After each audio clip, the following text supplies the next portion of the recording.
Greetings, everybody, and welcome to the April 22nd edition of Brandon Lunch Bunch.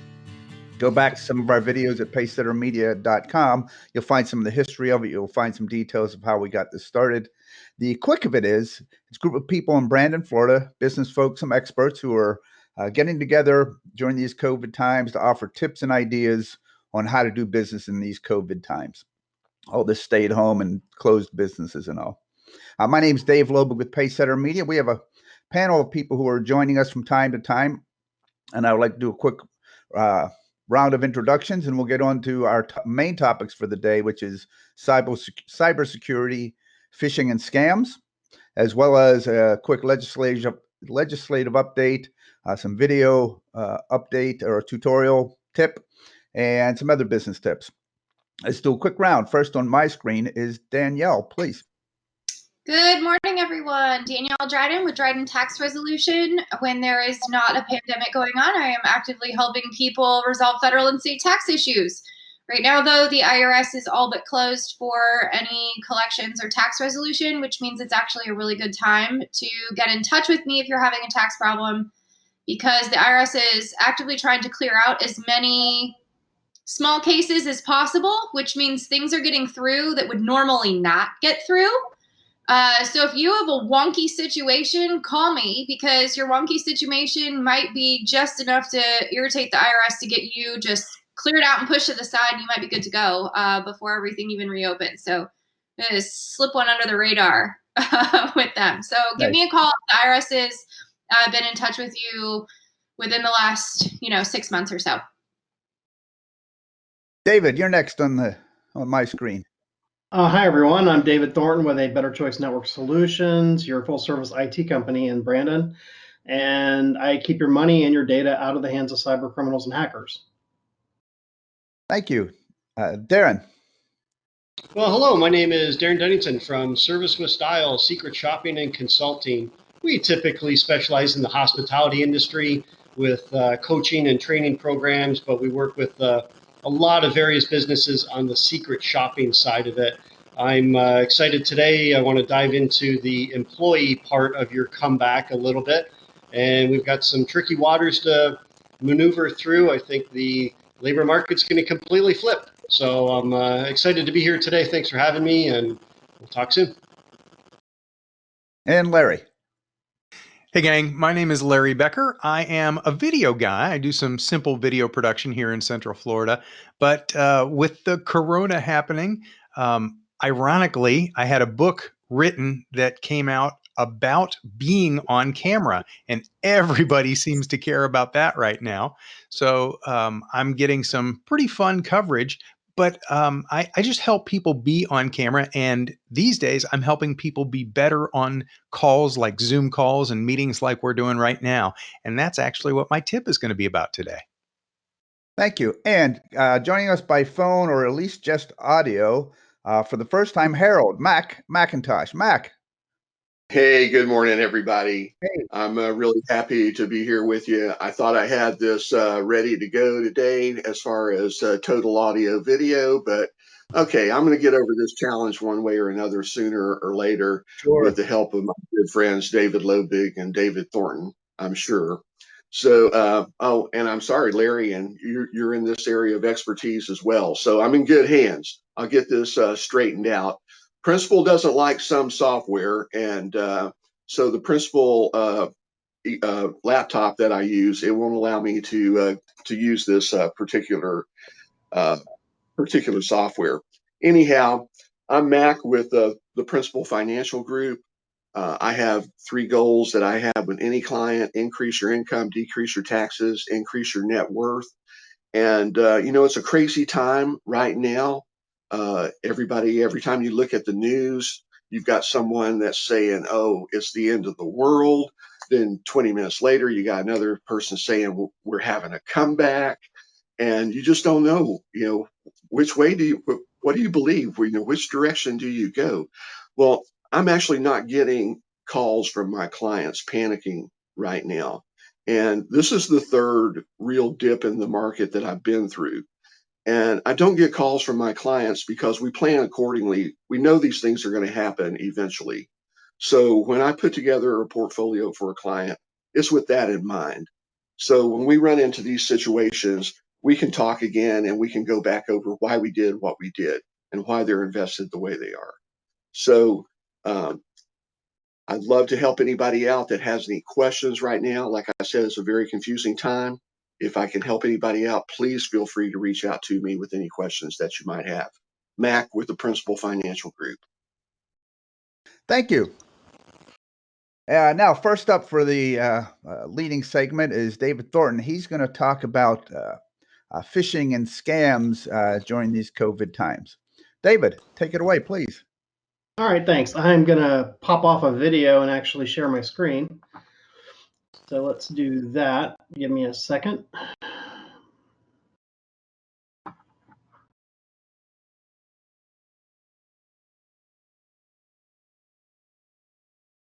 Everyone can see that? Yes. Okay, great. Just waiting for confirmation. So, all right. So we're facing some very unique times. A little bit of my background. Obviously, I have a little bit of a background in criminal justice. I mean, 26 years of a background in criminal justice. So, I mean, that gives me a little bit of knowledge about criminal behavior. Retired in 2015 after those 26 years, and 4.5 years now as owner of a Better Choice Network Solutions. So, first of all, I want to start out by saying, though, that the first thing we should be concerned about is personal health. Make sure that you and your family and everyone is safe and healthy throughout these times. But the second thing, while we're actually focused on maintaining our personal health and well-being and our family and everything else, cyber criminals and hackers are taking advantage of that. So, not to make you more fearful of anything, because we've got enough to be afraid of right now, but to kind of give you some tips to try to avoid having your data or your money become a problem while when we're ready to return to full work. Whether people are out of work or they're actually working from home, there are some risks involved in all of that. Yep, that went backwards. So one of the things, one of the highest utilized tools for hackers is phishing emails. Now, phishing can actually happen via any type of medium, but phishing emails seem to be the most common because they can reach the most people with the least amount of effort. So, and a phishing email is essentially just them kind of like throwing out a phishing hook or line and seeing if anybody bites. That's kind of similar to where it comes from. So it relies on social engineering, and there's an example on the screen now of an Amazon, just a typical example of an Amazon phishing email. And the things that you really want to avoid are the links, like where it says click here to update your address or Amazon.com. Those things you want to avoid clicking on. Now, they're also often sent with attachments, and you want to avoid clicking on those as well. So they're going to try and trick you into it, and what their goal is either to get you to enter information, maybe your bank account, your social security number, that private information that you hold, or they're going to upload malware or viruses to your computer, some of which can be very detrimental. They always contain links or attachments. They may request your personal info. And they usually are delivered via emails, texts, or any kind of messages. So Facebook Messenger or WhatsApp or any of that stuff can also receive these types of attacks. Now, one thing to really note is that they're highly topical. And what is the biggest topic worldwide that we're dealing with right now? Obviously, it's COVID-19 and coronavirus. So we're seeing a lot of activity on that. So to try to apply pressure, as you see in this email example, you're required to provide us a valid billing address, and you may get a refund within 3 business days. So there's a lot of pressure to act quickly. That's engaging the social engineering thing. Oh, I got to take care of this. Now, a little bit different, another version of phishing is spear phishing, whereas regular phishing is just throwing a line out and having into the sea and having as many bites as you can get. Spear phishing is more targeted. It's specifically targeting a business or targeting an individual. So in case you hear that term, I wanted you to be aware of what it is. And there are several different types of coronavirus phishing emails that we're seeing. One is dealing with stimulus checks. When is your stimulus check coming in? Have you received it yet? Things like that. How to get a stimulus, loan or something of that nature. Your PPP or EIDL loans. I strongly suggest anyone that has any questions about that, speak with Danielle. She's been staying right on top of it. Other business loans or grants. Some people are taking advantage of this time right now to offer loans that are not federally funded, or just to claim they're offering those loans in order to get your information. Offers for vaccinations and testing, those are actually coming across as well. Emails from CDC or World Health Organization, and there's an example there. And in the example that you see, the safety measures button is actually a link that you would click on. Well, hopefully not.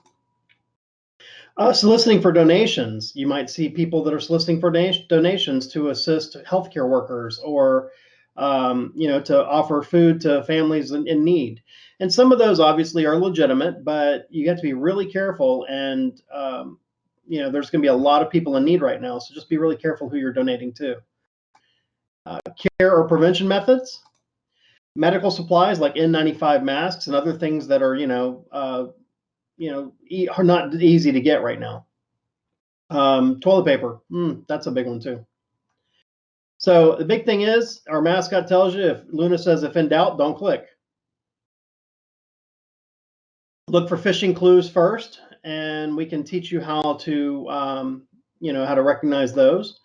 Verify the domain. A lot of times the domains on these sent emails will look like the domains that you're used to, like Amazon might be, Amazon dash business or Amazon dash whatever, and it's not really an Amazon domain. So verify the domain before you click on anything.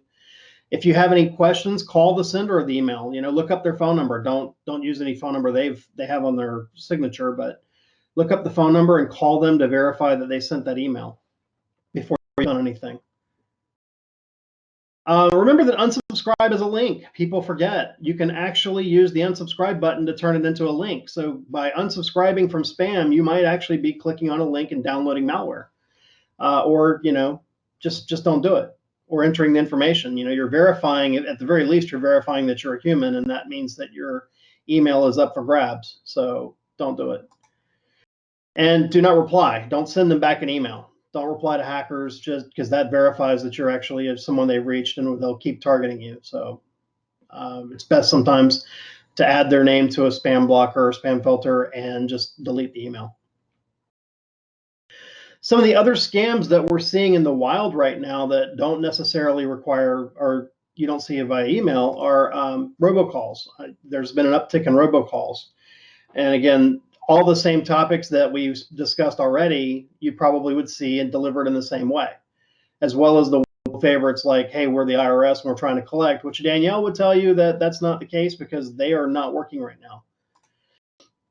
Text messages, SMS text messages to your phone.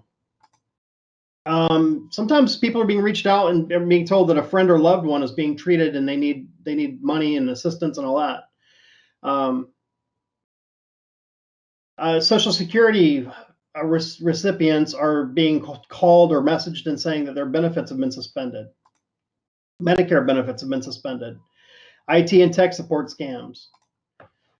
Zoom has taken a huge beating recently, but any online meeting apps, they are also subject. We are utilizing them, a lot more than we were before, so they're naturally going to get a lot of attention among hackers right now. And Zoom apparently is working on some of their security issues, but they've been taking a beating recently. Loan assistance, again, you also may receive them via regular mail. You might receive messages via regular mail that would, talk about some of the same topics and then direct you somewhere to provide your information. So keep an eye out for those as well. Also, mortgage and rent relief. There's not a lot of people out of work. They don't know where their money's going to come from. So that's always a concern right now. So keep those in mind. And then also, if anyone wants to take advantage of it, we are offering free cybersecurity training.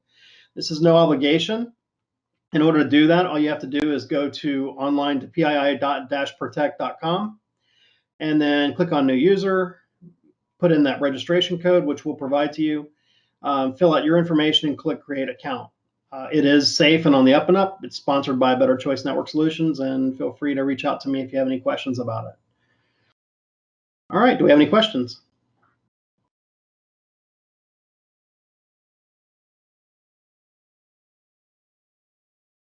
Let's see. Dave? Yeah, there are no questions in here. All right. Yeah.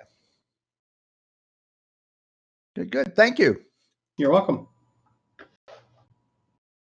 And you're still screen sharing? Oh, let me stop it. Yes, please. There you go. Thanks. Next up, we have Danielle, who's going to catch us up on legislation and some of the news that came out with the PPP and all of that stuff in the last few days. Thank you.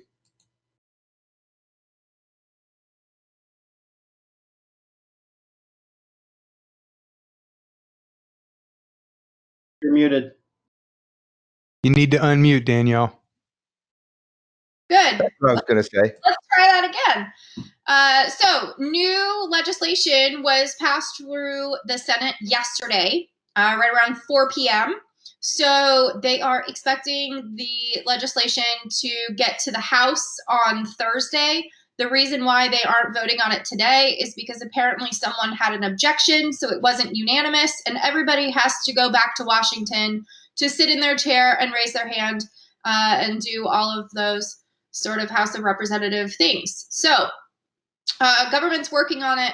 Actually, as irritated as everyone has been with this process, the Congress has actually been pretty good about getting this stuff pushed through quickly. Content is a different story, but the speed of which this is happening is pretty impressive, actually. So President Trump has already said that he is under no circumstances going to veto the bill. So he'll sign it. Everything should be good to go. I'm thinking by Thursday afternoon or Friday. So there should be a whole pile of new money for y'all to take advantage of. $310 billion more for PPP. I think on Monday, I erroneously said 300,000 to 400,000 more, which would be completely worthless. So it's actually 310 billion, just a lot more than what I said. So 60 billion of that 310 is slated for smaller lenders like state and federal credit unions, since those lenders tend to serve micro businesses more often than the big banks do. So we keep using the word small business, and small business to the government really means 500 or less employees. That, to me, that's not small business. That's gargantuan, because it's just me, myself, and I. So we're actually, those of us who think we're small businesses, we're actually micro businesses, would be the better terminology to use. So $60 billion of that 310 is going to those smaller lenders, so that us micro businesses can benefit more directly from this PPP and not have to fight off the larger companies. $50 billion in addition to that 310 is slated for the idle loans, and an additional $10 billion for those $10,000 up to $10,000 grants. So if you didn't get your grant money from the idle loan, you may be getting it sometime middle of next week, would be my guess, if you have an application on file already, because they, again, have slated an additional $10 billion for those grants. Just quickly on stimulus payments, they've now approved people who receive literally any government benefit. So we're talking, originally it was just Social Security retirement income that people were automatically going to just get their stimulus that way. They've now gone further, expanded that to be any Social Security recipient. So whether that's retirement or disability, railroad benefits recipients, and also VA benefit recipients, which they were the last, which was a little bit sad to everyone. So there was a lot of lobbying to get the VA recipients to be cleared for automatic payments so that no faux return had to be filed to get them on the list. So what we've learned over the last few days or so with people receiving their checks, or I say checks, but when I say check, I also mean a direct deposit. I don't think anyone has received a paper check yet. They've not issued those. I don't think they're starting to issue those until the 24th.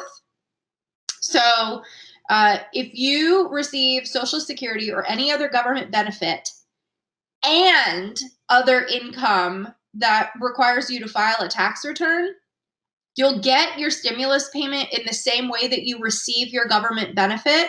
So a paper check, if you normally get a paper check, or direct deposit, if you normally get direct deposit, but your money will be processed with the filers group since you are required to file a return. So you're not going to get the Social Security special treatment that the non-filers are going to get, if that makes sense. I'm happy to clarify that further. You can shoot me an email or give me a call. So for the non-filers, the IRS has said that they are hoping to have checks out to you by the end of this week or early next week. So you want to look out for the check in the mail or the deposit in your bank account. So that's all I've got on that front. I should have another update Friday. Hopefully there's a vote tomorrow, like they're saying. So I should have another quick update on Friday with information on what has happened. That's all I got. Thank you. That's great to have someone keeping up with all that and giving us a nice update. Up next, Laurie Becker, you've got a tip for us. Yeah. One of the things that I did recently was I created a simple little video on how to be better on Zoom. And one of the things that I left out had to do or has to do with the camera that most of us are using for doing Zoom calls and meetings like this. It's our webcam. Now, the way that the webcam works, it looks at all of the light in the scene. It doesn't say, oh, there's a human face, let's make the human face look the best, and then darken the background or lighten the background, whatever it has to do to make the face look best. It doesn't know about that. So it just balances light across the entire scene. So when I was creating a few sample images, I'll show you one of the images that's actually very bad, and that would be this one. This is an image that has the camera in the wrong place. So it's below my chin, looking up my nose. My face looks extra wide because I'm really close to the camera. I have sunlight coming in from the side. So that's why the side of my face is all blown out. My forehead is shiny because of a light reflection. And I'm wearing a shirt with a little bit of a pattern to it. And that can sometimes interfere with camera image sensor. So this is everything wrong. And it's also what I see on an awful lot of Zoom calls. Now, what I did was I adjusted a lot of things and the image did improve. So this is a lot better. I've got the camera up at eye level. It's a little further away. But there was just one problem, and that is that exposure that I mentioned just a minute ago. The camera is looking at the light in the overall scene, and my face was actually, it actually looked wrong. It looked a little too bright and blown out. So what I had to do to fix it was, you see that light on my background that's on the brick wall? I turned that up really, really bright to kind of balance the light in the overall image. Just to get my face to look sort of normal. But again, now I've got a big ugly halo behind me and my shirt is still really dark and my chair is dark. And so really, to balance everything out, I didn't have to change any lighting in the room. In fact, I turned the backlight back down to kind of make the wall look normal. But look at this image. And you'll see how everything is so much more normal. My skin tones are more normal. The lighting on the brick wall is more normal. And this all happened because of the automatic exposure adjustment in the camera because I put on a lighter colored shirt.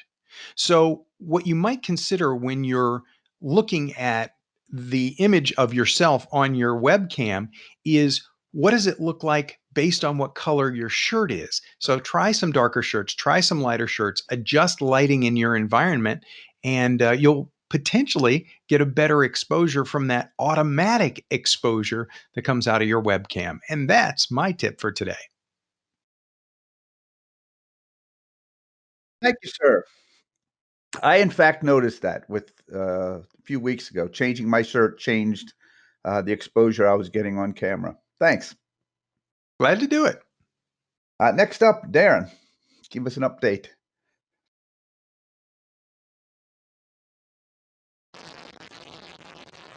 Well, thanks, David. And it's always nice to follow Larry because I'm sure everybody's looking at how my lighting is and where my face is, but we'll try to do this quickly. The topic that I wanted to talk to you about is your employees. The very last thing that I did on a professional basis before the shutdown, before the virus really hit, was a presentation at a trade show in New York. So I was in Manhattan, and the topic was Total Team Makeover, where we were talking about your employees and how to build a strong team and the morale and all the struggles that we were having with the employees. One of the screens that I shared was a 3.4 unemployment rate. Now, specializing in hospitality, that basically tells us that there is no employees for the jobs that we had. When you hit that low with hospitality, you're typically getting the employees that didn't work out at other restaurants and they're coming to you for a job. And because your needs are so great and they happen to be wearing black shoes and they can start tomorrow, you hire them. The labor market coming out of the virus is going to be completely different. So here's a few tips. If you're the pizza place at the corner that has 10 or 12 employees, the first thing you have to do obviously is with timing, and you have to understand when you might be able to reopen. But when you start to look at the staff part of your reopening plan, number one is you're going to have a core team that hopefully you're able to keep engaged. Let's say you had 12 or 14 employees and you brought it down to 4 or 5 that are running your takeout restaurant or running your small office, and you're down to your core team. Hopefully you've been communicating really well with them, letting them know what your plan is, and building that employee morale through getting through a crisis together. So your core team is there, but now as you start to rehire, you're going to have to look at who you want to bring back. The first piece that I like to do is reach out to the good employees, the ones that you're not quite sure what they might be thinking. You worked well together, but who knows? Maybe they're looking for another job. So I want to try to solidify the relationship with my good employees. Now, typically, if you had a bunch of employees, there's always a few that you were working on and caused you some frustration. Certainly in the restaurant industry, it's a sore point. It genuinely is. The employees do cause a lot of the grief that comes in every day. One of the things I do during my presentations is hand out little yellow stress balls because that represents 85% of the stress in the hospitality business. That's your employees. And how are we going to manage that and understand how we work together? So if you've got your real strong core team, then you reach out to your good employees and you start to see what type of team you might have. Now you've got to match that with your positions, right? How many people do you need to bring back? We are very aware right now that it's not going to be business as usual. It's going to be staggered. So go into it with a plan, a costed out schedule. You know how many employees you need, whatever day you select to reopen. Some are looking at opening May 1st, and some I talked to yesterday, one restaurant that's going to open May 1st and one that's going to hold off until October. So everybody's all over the board right now. But when you reach out to those good employees, let them know what your plan is so they're the first ones back. And then the last piece of this is when you understand what your hiring needs are and how many people, go out and start to look for them. The benefit of this is most businesses were on the struggling side of the labor market. We weren't able to find enough people. We weren't able to get the quality candidates coming in.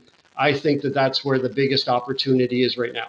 is because in the hospitality industry, unfortunately, a lot of businesses are not going to be able to reopen. They had great employees. They're going to be looking for new homes. If you're in the front of looking for these great employees, you'll find them. And then lastly, you got to put the effort into rebuilding that team and the training package, the employee manuals, all your policies, your procedures. It's a great time to hit the restart button on your entire team. And that's my tip for today. Thank you. Darren, I just want to point out, I think you're the only panelist that has multiples of employees that you deal with, and you bring a really good perspective about that sort of running a bigger business with lots of people and all the planning that goes into that. Thank you so much. And Mac, if you're there, I might be putting you on the spot here since we're still trying to get you in. If you've got a 2-minute tip, or if you just want to say hi again, you can jump in. And it looks like here he is. Yeah, I just came back in. Sure. I've been all over this software program. I've locked myself out of the video screen. I'm on the chat screen right now and can't get off it. But anyway, I'll figure Hey, this out. by the way, send me your headshot. I'll get your picture up here next time. If we're still like this and you're only coming in by voice, I'll get your picture up. Yeah, okay, I'll do that. But I've had about enough of this. I'm going to get it worked out. Very good. Anyway, very good. I'm some great presentations today, and it's really nice to participate in a group that has this diversity of knowledge. I know I'm going to learn something every time that I tune in here. Something that I'll throw out that maybe I can help somebody out with, or somebody that I can help with this is I set up and I manage 401k plans for companies. And recently there was some legislation called the Secure Act that went into effect, and it changed some of the rules regarding loans from the participation from the 401k plans, how much you can put in them. It also changed the required minimum distribution rules on IRAs. So if anybody needs any assistance in that area, please reach out to me. And again, I really enjoyed being here today, and I look forward to doing this in the future. Thank you, sir. Yeah, we'll get this worked out. Everybody is still working on trying to get it to work, and you work for a company that has a high level of security and a need for high level of security. So it makes sense that they're blocking some of this type of software. Thank you. We'll get it worked out. Finally, my 2-minute tip.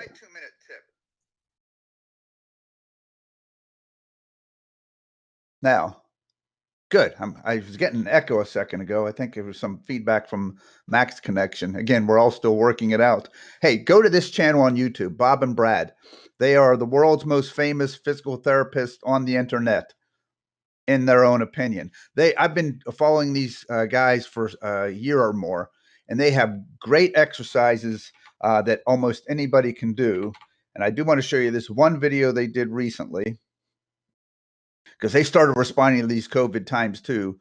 A quiet at-home workout. Left arm out here, one back here. It's 10 minutes quiet, so if you have other people in the house, you won't be disturbing everybody. And it's 10 minutes, so it doesn't take a lot of time. And these are physical therapists, these guys. Your fist. So they have exercises. Give me just a second. Let me get back here. They have exercises that anybody can do. It's not just hoorah, great fitness exercises. Check them out. Stay active, stay healthy. Look up Bob and Brad on YouTube. Follow their exercises and tips. They're good folks. And finally, thank you all for joining us. Our next Brandon Lunch Bunch is Friday, April 22nd at 11 a.m.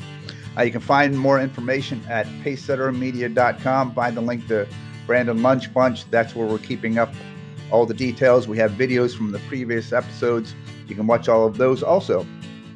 Thank you for joining us. See you Friday at 11 a.m. Thanks.